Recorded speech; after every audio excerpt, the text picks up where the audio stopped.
welcome to the Future Proof Masterclass. For those of you who don't know, we do this once a month, and it's everything to future-proof your career and your life. And if you've been invited, then please sign up, and we will send you notifications every single month to come and join us. And it is an open conversation. So it's very often very free form, and we've had the best thinkers from around the world. I'm Diana Wood-David, based in Hong Kong, for those who don't know me. And I'm really excited to have Rishad Tobaccowala, who's joining us today from Iceland. Iceland. Where it's not his usual home, but he's there for a keynote, and he has kindly decided to join us. You're usually in Chicago, right? Yes, Rishad? yes, exactly. But Iceland, same weather. Same weather? Well, It's warmer. It's warmer in Iceland than in Chicago. Wow. Well, I am jealous being in Hong Kong and not traveling, but I get to go on a plane on Saturday. So thank you so much for joining us. And I can't think of a better person than you to come and talk about future-proofing career and life. And we actually met because my old friend, Gitanjali Sriram, who's in Malaysia and has been all around the world, said, you and Rishad are so passionate about the future of work and reinventing and remaining relevant. And we got to talking, and I'm so glad that we can finally have you do our masterclass. And you had written a book called Restoring the Soul of Business. You have decades at the Publicis Groupe, which is an advertising agency. So we've kind of been in the same business. You obviously much more successful than I, and you have finally sort of transitioned, I would say not retired, but rewired to become a guru and senior advisor and speaker and author. And you have a fabulous newsletter that combines your bon mot with always amazing art. I'm always so jealous that I get to receive your newsletter. So thank you. I'm so glad that you're coming here to talk about remaining relevant in times of transformation. So I want to start with a question that I didn't prep you for, but like, why did you decide to write your book and start to speak on this? Like, what is the problem that you're trying to solve? What is your why? First of all, thank you for inviting me, and thank you for all of you all to spend time for the next 45 minutes to an hour. The answer to that question is I have an undergraduate degree in advanced mathematics. I got an MBA from in the University of Chicago in finance and marketing. And I was very involved in pioneering digital marketing, all of which should make you believe that I think that math and data has the answer. And I truly believe that it's one part of the answer, which is what I call the spreadsheet. And I wrote the book because I began to realize that too many institutions, individuals, and companies forgot that there were actually two parts to the answer. One is the spreadsheet, which is the math of an organization, the data of an organization, the KPIs of an organization. But the other is what I call the story. And the story is the people and the culture and the emotion. And successful individuals and teams and companies combine the two. So they combine the story and the spreadsheet, or the math and the meaning. And the book is therefore called Restoring the Soul of Business, Staying Human in the Age of Data. So I basically wrote it because I believed that we needed to unite the two, but I was seeing too many companies and individuals focusing too much on just one. And I then used data to prove that people who rely too much on data ended up with not so good results. So you feel like people have lost sight of the story. They have lost sight of the story. Yeah. Exactly. And so that's what I did. And then eventually the book has done very well. And Faiz has shared my Substack, which is a weekly thought letter I write. It's completely free. It's free of any subscription, advertising, data harvesting, whatever. It's 100% opt-in. So if you want it, you get it. Otherwise, you don't get it. And it's now read by 25,000 people because it follows the same script, which is you have to balance the two. So it's one of the reasons why every issue has a creative artist in it, or a photographer, or a painter. And at the same stage, each topic addresses human beings. So people basically said, how come you're being read by students and by CEOs? So I have 500 CEOs who read me and about 4,000 students. And I said, well, 95% of what makes everybody the same is human. And we make a big deal about the other 5. Well, in marketing, part of what we try to do is create that differentiation. And, to a certain extent, we have to do that in work. And so one of the things that we want to talk about is remaining relevant in transformative times. And one of the questions that I get a lot is, I think people are quite anxious. They want to remain relevant, but there's this sense that there's always more to do in order to do that. And so one of the questions I wanted to ask is, how do you know you're doing enough to remain relevant? That you could always be doing more. So how do you balance between remaining relevant and avoiding burnout? Yourself included. So I think there are 2 or 3 things. The first is, as most of you all who are successful know, that about 80% of the benefits of anything come from 20% of the things you do, right? So often I ask people to focus on the 20% that matter. And if they get to 80%, then maybe with the other 80%, they can enjoy life and maybe get another half of the 20% they're missing. But if you aim for 100%, you will end up with less than 100 because you won't focus, and you'll also end up burnt out. So in my particular cases, I have a line that says, all you need is less, right? And all you need is less also means actually for material possessions. Like in this week I wrote, one of the key things I learned is maximize your optionality versus maximize your possessions. And in order to do that and know what to focus on, I've identified 4 areas or 4 things that people need to do. And we can talk in more detail about them if people are interested, but these are the 4. One is try to figure out what the major trends are of the future and align your career or your passion or not your passion, you align your career with it. Or at minimum, don't align your career against them, right? So those are 1, which means go with the flow, or as Shakespeare said, take the current when it serves, or prepare to lose thy ventures. And too many people spend a lot of time not aligning with the force and work against the force. And that's useless because the force doesn't care about you. As I told people, I don't care if you believe in or do not believe, tweet or do not tweet about gravity. You jump out of a window, you're dead. Okay, if the window is high enough. So it doesn't matter what you think. There's some forces in the world. The second one is, how do you learn to manage change so it sucks less? Okay, which is part of aligning with trends, is you also have to change. But change is not that easy, especially when you are successful. So how do you do it so it sucks less? And the reason you eventually have to do it is while change sucks, irrelevance is even worse. The third is, how do you learn to upgrade your mental operating system? So I remind people that sometime this fall, we're going to have the 16th operating system for your Apple phone. Wow. We are on the 12th operating, we're on the, right? With the 12th operating system for Mac OS. We're the equivalent of that on Windows and Android.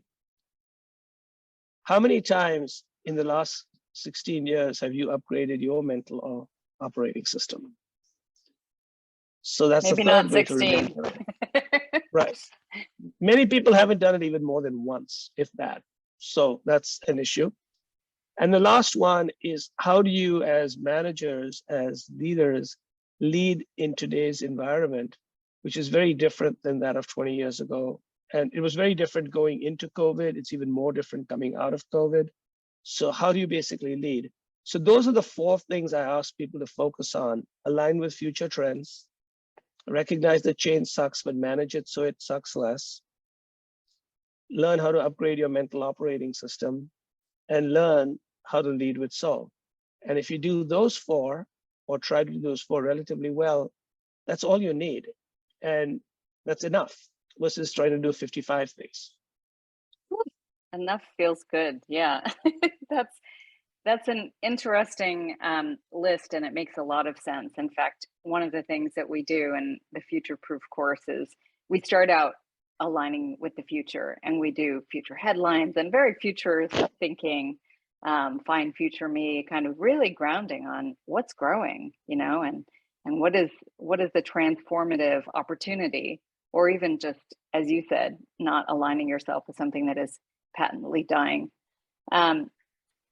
So what about, one of the things you talked about, so aligning career with the future, managing change, upgrading your operating system, and then you said leaders can think about managing in different environments. So what are the leaders that you work with doing to ensure that that their company and everybody in it remains relevant?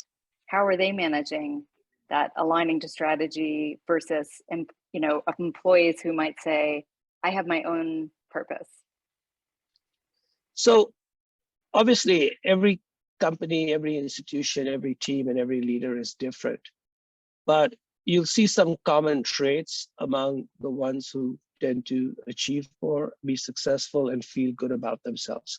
And those are the key things, which is achievement and success can sometimes be different as measured. You can achieve a lot in the field, but because the field doesn't pay, it doesn't look like you're financially successful, if that's an issue. But also then feel good about yourself. So the ideal people achieve a lot, feel successful, and feel good about themselves, right? And when you look at those, these are the traits I've sort of discovered are the key traits.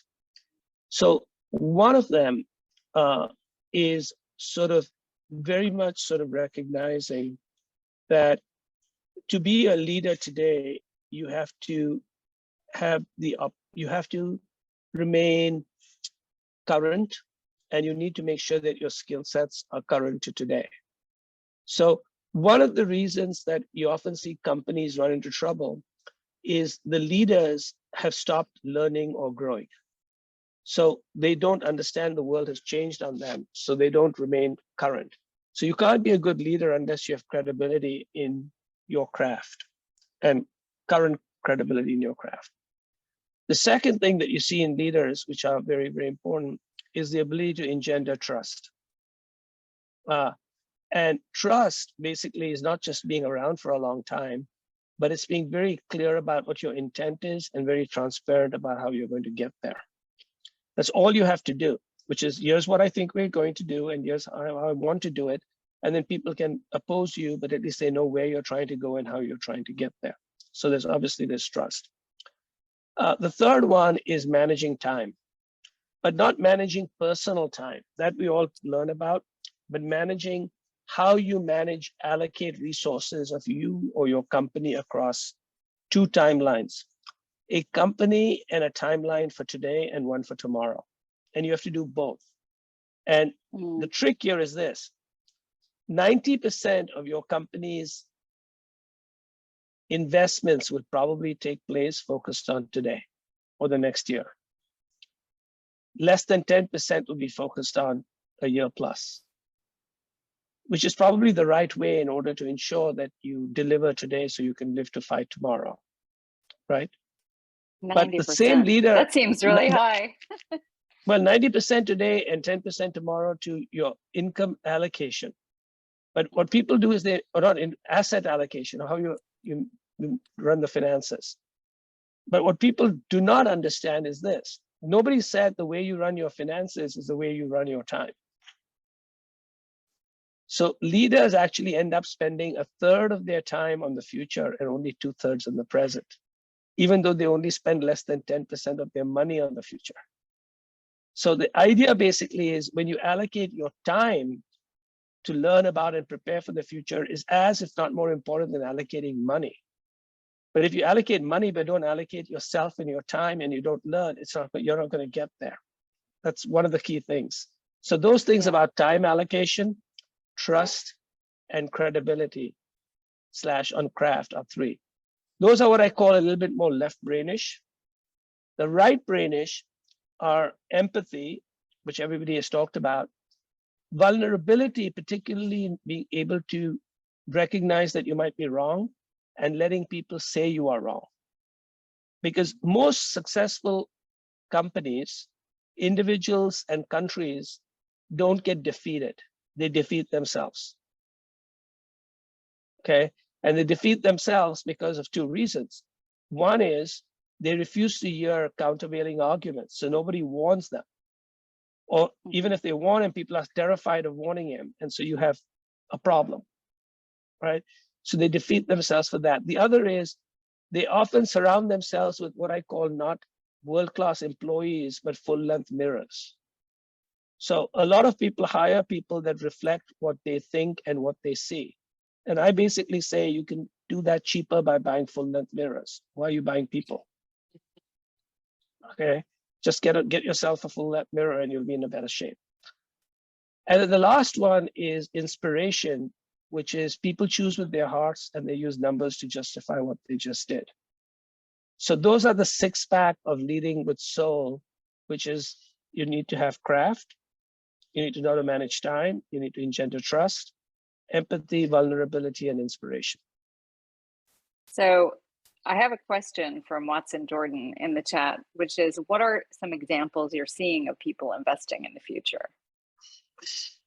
So there are 2 or 3 ways you can think about people who are investing in the future. So in the broad world of technology, one of the reasons why companies like Amazon and others have been successful is they invested in things like Amazon Prime and Amazon Web Services when people did not see how powerful those would be, because they realized that those needed to create a habit where you got addicted to ordering over Prime, or it needed to create a sense of scale, which is Amazon Web Services, to get economic returns. And a very famous thing that that Jeff Bezos has said is, most of my competitors have 1 and 3 year timelines. I have 5 and 10 year timelines, and I use time as a weapon against them. Okay, that's time as a weapon. Yeah. Right, but usually people basically say hurry up to use time as a weapon, and he says no, I'm going to slow time down to use it as a weapon. Okay, that happens to be one very important thing that he's done. So that's in technology. You see that again and again. But in individual companies, I work with a lot of different companies. And what they are doing right now, a lot of companies are focusing a lot of the efforts of their management on 2, 3 areas, all that begin with T. Okay, and those are technology, talent, and trust. So most senior management have identified those 3 as the key things that they have to deal with, which is technology is about to change, and I've written about this. We're about to have a massive shift in technology, what I call the 3rd connected age. So the first one was built around search and e-commerce, and the second one, which built on the first, was built around things like mobile and social, which obviously changed everything from society to government. And we're now seeing this 3rd wave, which is building on the first 2, with things like blockchain, 5G, AI, augmented reality, virtual reality, all scaling at rapid rates. And so they're clearly saying, how do we prepare for that? That's the one. The second one, in addition to technology, is trust. So right now, one of the good or bad effects, or not bad effects, of the good side of social media or technology is there's a breakdown in trust. Most institutions are not trusted. In fact, most people trust business more than they trust institutions. And in the US, it's got even worse. And so in fact, what tends to happen is companies are now being asked to stand up, and many of them are struggling. You've seen in Disney is trying to figure out how to remain America's company without taking sides. But if you don't take a side, then you're nobody's company. So that's the stuff that Bob Chapek, who I know, is struggling with. So there's a trust issue. And the third and most important, and I think it's going to become the critical issue, is how talent mindset has always been changing. You know, in my book that I wrote, and one of the reasons it still sells about 1,500 copies a month, right, which is kind of 2 years out, is because people thought I wrote the book for COVID, and I wrote it before COVID happened. And one of the things I talk about is people do not understand how talent mindsets were changing even going into COVID. And coming out of it, talent mindsets have changed. So how do you attract, retain talent? How do you leverage cultures when people will be working in unbundled distributed landscapes and not necessarily more than a certain amount of small time in the office, right? What is the role of office? All of these kinds of things. So the talent, technology, and trust, obviously that interconnected are the three things that are basically happening. So we have a great question that really follows on from Steve. Steve, do you want to unmute and ask your question? Sure. Thanks, Rishad. My question was, in the age of co-creative transformation, is the concept of leadership and followership, which tends to be heroic or hierarchical, is that still relevant now, and will it be less relevant or non-existent 10 years from now, and what would be the replacement? So it's increasingly going less relevant. So here's what basically happens. If you notice the 6 characteristics I gave of what a leader is, it's not the same thing as what makes a boss. So a lot of people have confused being a boss as a leader. And boss is a title, leader is a role, right? People follow people, they don't follow titles. They genuflect in front of titles. They say what you want to hear, and then they go to a bar and say you're full of shit. Okay.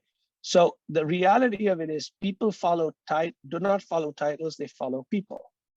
So these 6 characteristics are that anybody can have. And what I basically noticed is I said everybody has the capability of being a leader. But leaders, in their empathy, in their vulnerability, and in their inspiration, right, combined with the fact that they have trust and they know their trade, is what actually attracts people. And I would say that that's more and more likely. One of the things I remind people is, for the last 5 years of my full-time Publicis career, I was, on paper, if someone looked at it, I was one of the 5, quote unquote, most powerful people in the company. Supposedly, I had nobody reporting to me. None. Zero. Right? I ran strategy and growth, but I was basically working with CEOs of companies all over the world and other people. None. But that didn't, so what I had done was I had replaced a zone of control with a zone of influence. And future leadership, to your point, would be much more about zone of influence than zone of control. Now, I'm not saying you don't need control. Obviously, CEOs and others need control. But eventually, the less you say, you do this because I control you, and more, you do this because I can influence you to do this, is what we are aiming for. That could be a whole, entire couple-hour of conversation, because it's something I'm studying. So thanks for the question, Steve. I think it's really interesting to think about how then we deal with that in terms of talent and staffing and whatnot. Damien, you asked about how talent mindsets have shifted and changed. Did you want to clarify or continue? So Rishad, thanks so much. It's really, really great to hear from you. You almost made it as a throwaway comment. I just wanted to dig into how you kind of summarize or frame this so-called shift. Do you link this to great resignation? Do you link it to disenfranchisement, working for corporates? Sort of how do you sort of like articulate that? And also, as we stare into potentially the headwinds of a recession, do you think that's liable to sort of elastic band back to type? I would say that is possible. So let me do one thing. I'm going to give you the short answer, and then in chat, I'm going to include the long answer. Okay. So what I basically did was I did the exact opposite of what everybody does, which is I basically said, okay, there's the great resignation. And it's particularly acute, for instance, in America, where about 4 million people were quitting every month. Okay. Out of about 120, 110 million, 50 million working population, full-time working population. So I didn't ask there. I basically said, let me find out why the 100 million people are not quitting, right? Versus why the 4 million people quitting. More importantly, let me try to figure out what keeps people intensely happy and staying in a place over time. So the piece I wrote was called The Great Attraction versus the Great Resignation.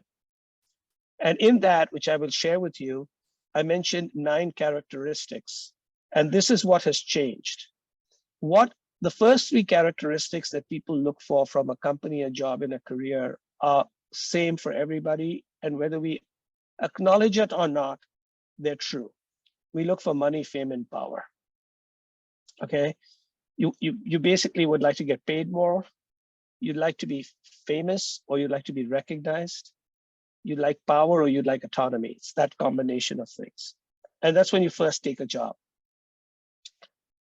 The reason you stay in a job are not those 3. Obviously, they don't pay you at all, you leave, etc. But you don't stay for those 3. You stay for another 3, which are purpose, values, and connections.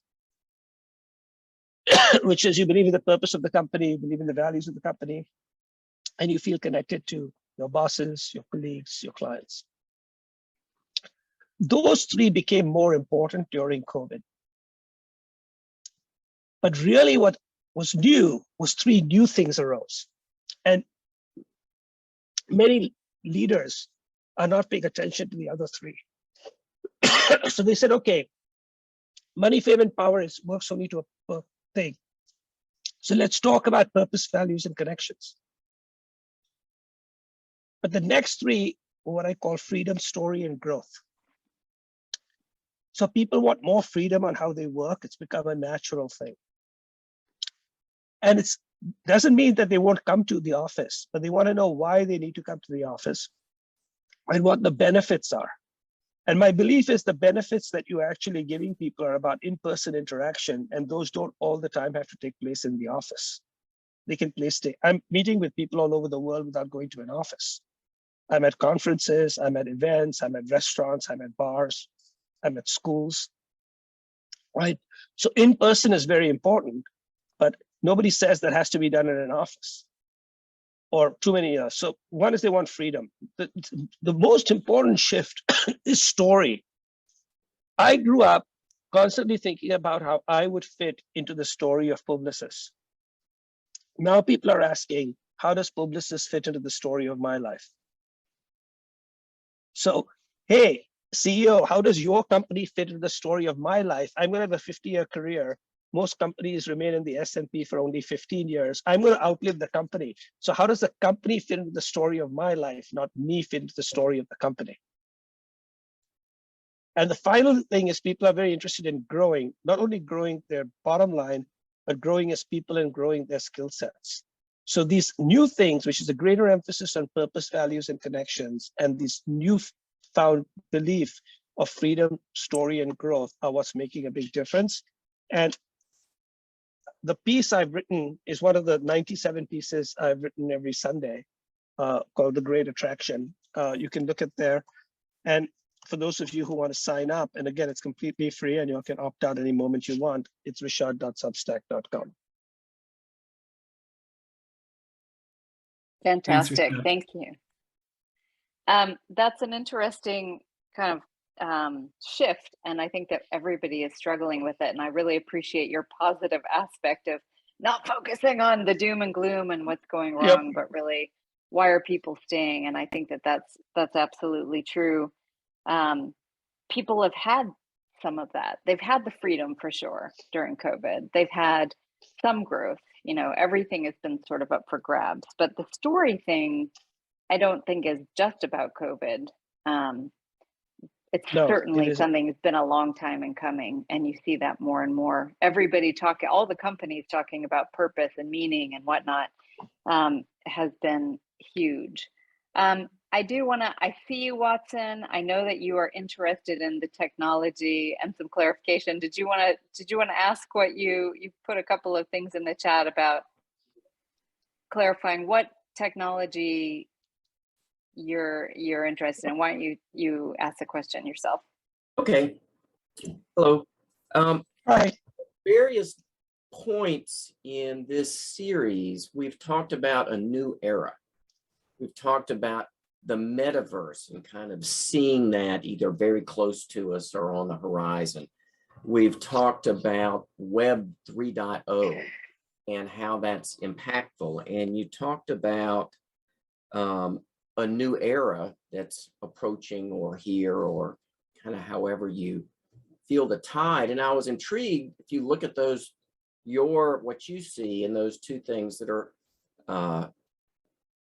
at least in my world, a little bit more well-known, how do you see them overlapping, or do you see them being braided together or completely disparate?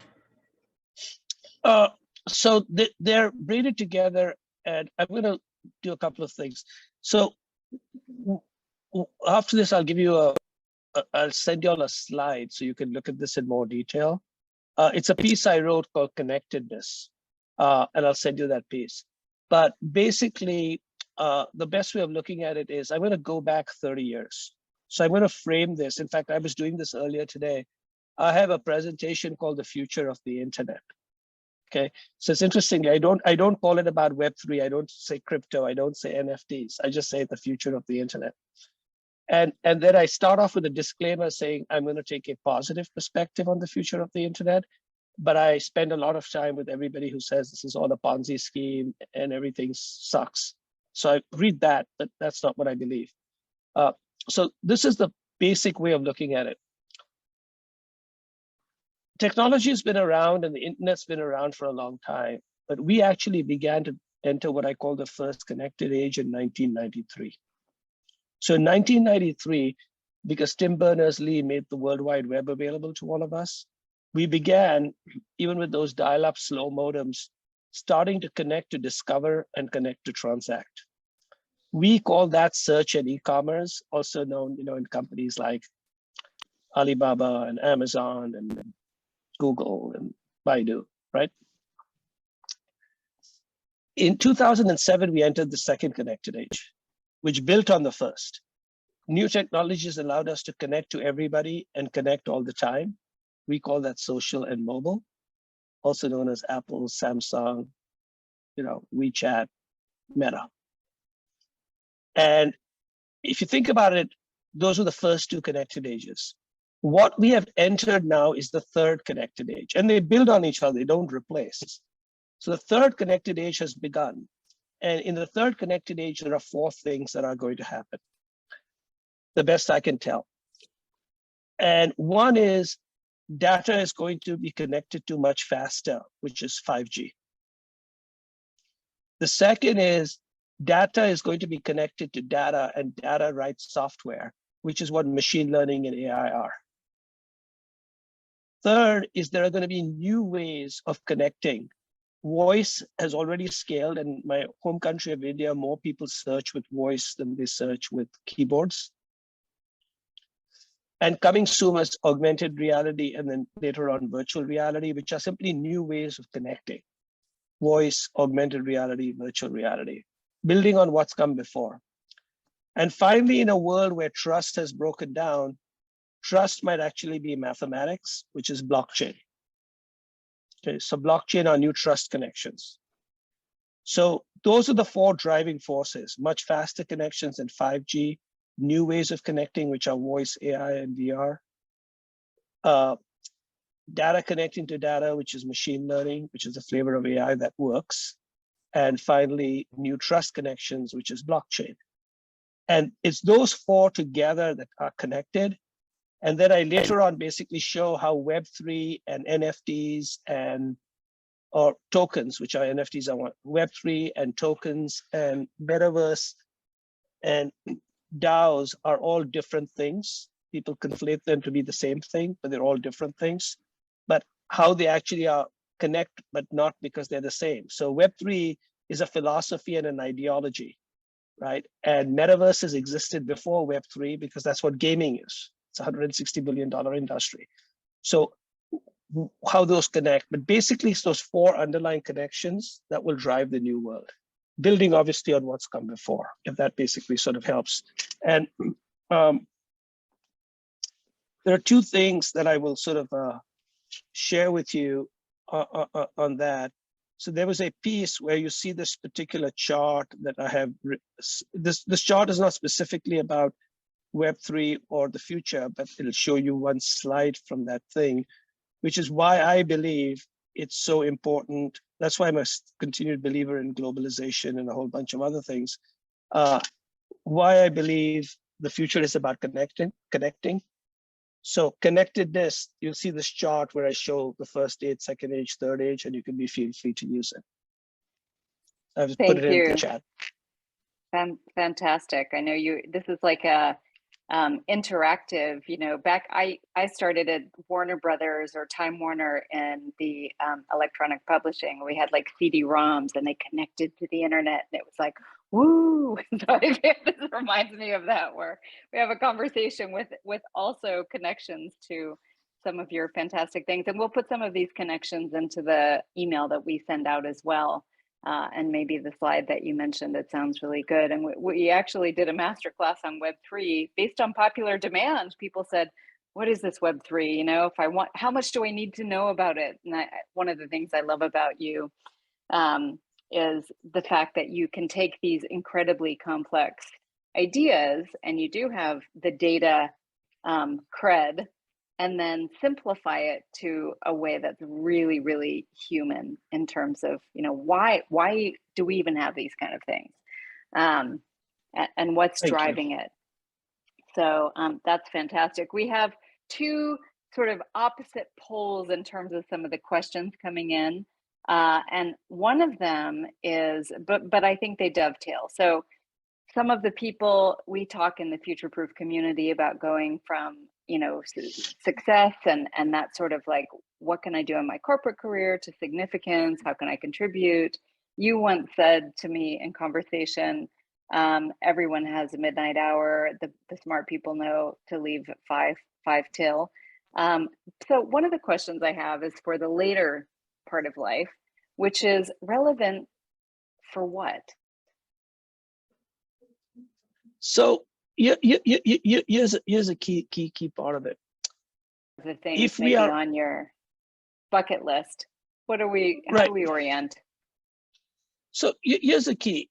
To me, if we are fortunate enough and you're relatively healthy when you're 60, you are going to basically live a relatively healthy life till you're 85. Okay. And so why do people have to stop working when they've only finished half of their working life? Because if you study till 25, then why do you have 60 years of life. Why do after 35 years you stop? Now, a lot of these things were obviously built when people died at 55 and 60, but we don't die at 55 and 60. Or hopefully we won't. Not everybody does. So the idea basically is what I have talked about is you should have a second or third or fourth career. And those are very much built on what are the things that you now, after X number of years, you've decided you like doing and you might have some freedom to do.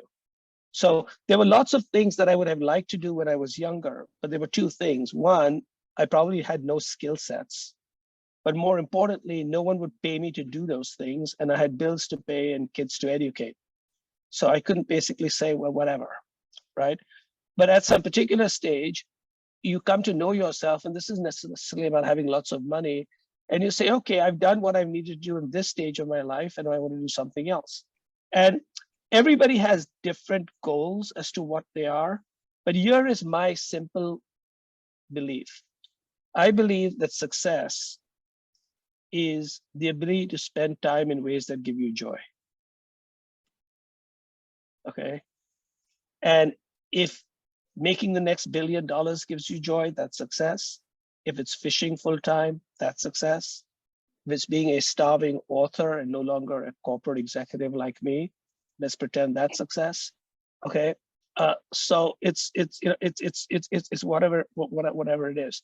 So that's the reason why. And the other reason is this about the midnight hour is every career, and senior people had told me this, and I'm one of the few people who actually executed it well in the advertising and marketing business, which is why I continue to be a senior advisor to the Publicis Groupe. My email works and my key card works, right?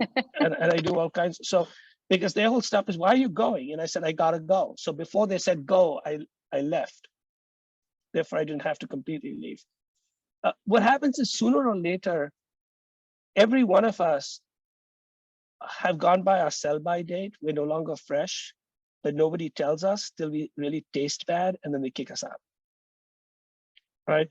And when that happens, here's the problem. If you spend a lot of time in a particular company, you feel bad. And it's the wrong thing for companies to do, because they should actually harness all their senior, or what I call seasoned talent. And so one of the other things that I'm trying to do, which is one of the things I'm helping a lot of companies with, is how do you leverage all those amazing alumni who might decide to have a second career, but in their second career, they may want to work 50% of the time and not 100% or 25% or 30%. Why don't we have the world set up like that? Especially as the world gets older and we're going to have a problem finding enough people.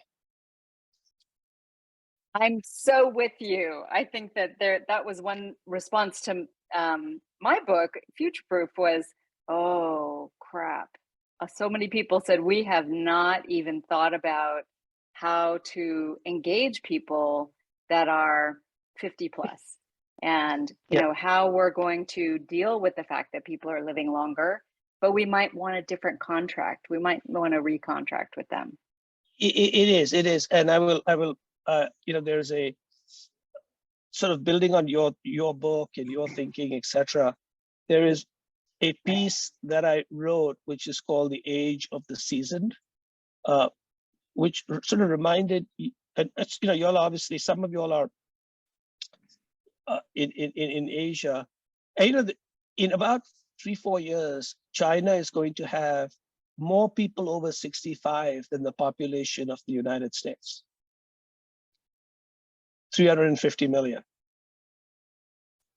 Right? Wow. The United States has 10,000 people turning 65 every day. For the first time, the US population is stalling. It barely grew last year. A combination of people getting more expensive to bring children, a little bit of COVID, stopping immigration, all of those things, right? But what's happening is someone over 50 years old in the United States is likely to live for 20, 35 years, and 70% of America's wealth is held by people over 50. So as I tell marketers, I said, you have people who are going to be living for 20 years, have 70% of the wealth, and COVID has shown that they can change their behaviors. Have you thought about them for a while? And don't just think about them to sell them like medicine for arthritis. There's other things also. Yeah, absolutely. It's a great part of the workforce, and it's one of the most exciting business opportunities, kind of business problems that is a business opportunity that I see in the world. So shifting a little bit, Sharon Hartline is here, and she said, and have you ever done a commencement address, Rishad? Have you done one yet? You're prime material for commencement speaker. So Sharon, because I knew you were going to ask this question, this Sunday I wrote out the answer. Okay, so a lot of people basically said, what if you gave a commencement speech? What would you say? And this is the week, at least in the United States, this week, past week, and 2 weeks ago is with the US, many people are going through there. And so I basically said, here's what I would say. So the answer to my daughter just graduated from college, what would I tell her? I'm going to basically send you the piece right now. It's called Guiding Lines, which are 5 lines, which I would ask people to live by. Okay, or to consider. Everybody can live on whatever lines they want, but sort of consider. And And the 5 lines, so that you know, are the following. Number 1, which is the whole idea, is success is the same as, success is being able to spend time the way that gives you joy. So keep that in mind, that eventually you find the success is not things, it's how you spend your time. Because the way you spend your days, as Ann Dillard said, is the way you spend your life, right? So keep that in mind. But for younger people, the other thing that I basically say is the following. Do not price yourself out of your dreams. And what do I mean by that? And it's a real life story. So my elder daughter, she always wanted to be a filmmaker. And when she graduated from school, she wanted to go to college for film. And I said, I don't understand what that is. You need to go to a proper college. And I said, show me what a film college is. She showed it to me. I said, you're studying books on film. That's not a film college. That's college with learning about film. So I said, that doesn't seem make any sense. Go get a proper education. She said, okay, fine. She did well. She got a job at a little company called Google, okay, and spent 5 years there earning a lot of money. And then she came to me and said, Dad, I now want to be a filmmaker. So I said, fine. She said, if I don't leave this place, I'll get fixated on how much they pay me and I won't be able to do what I need to do. So I said, okay, now tell me what school is for graduate filmmakers.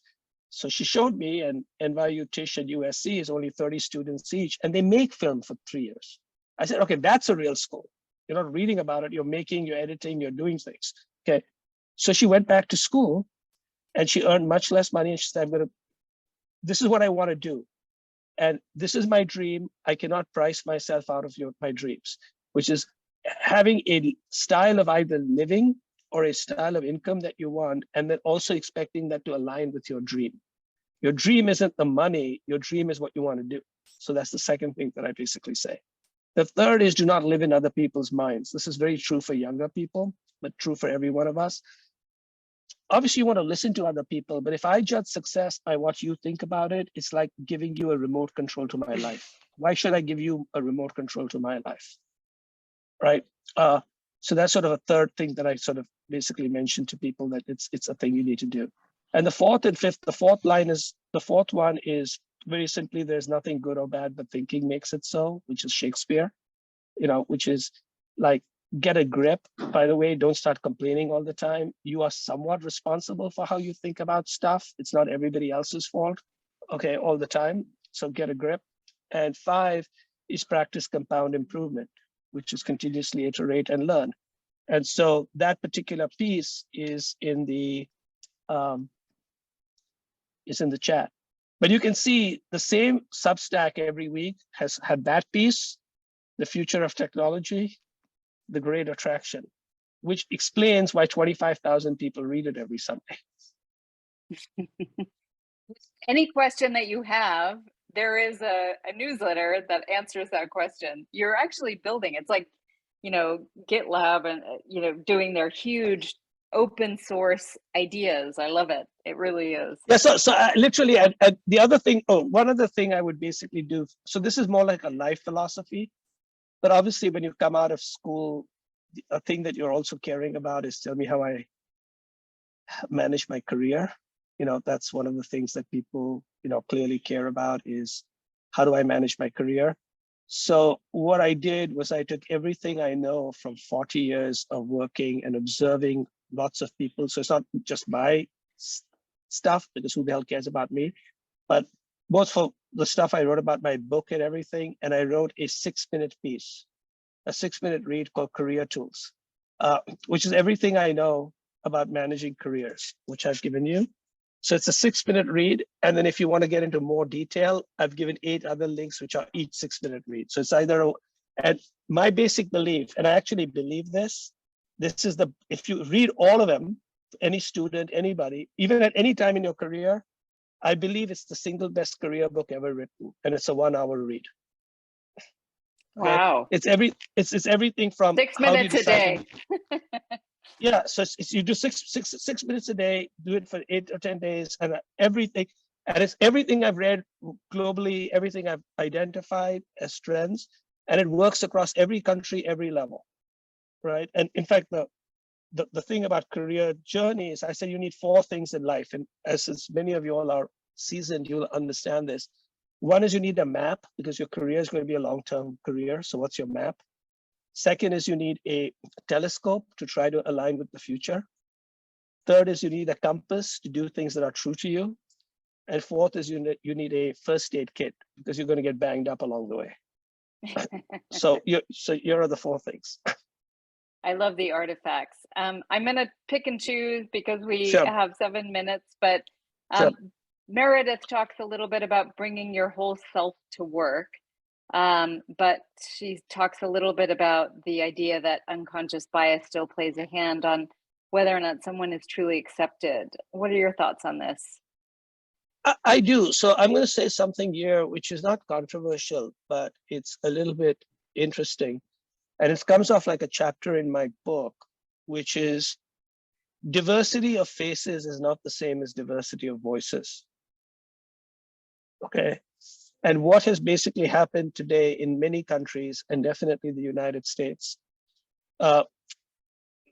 people have sort of said we need to ensure that we have the right mix of people on anything from teams and boards, etc.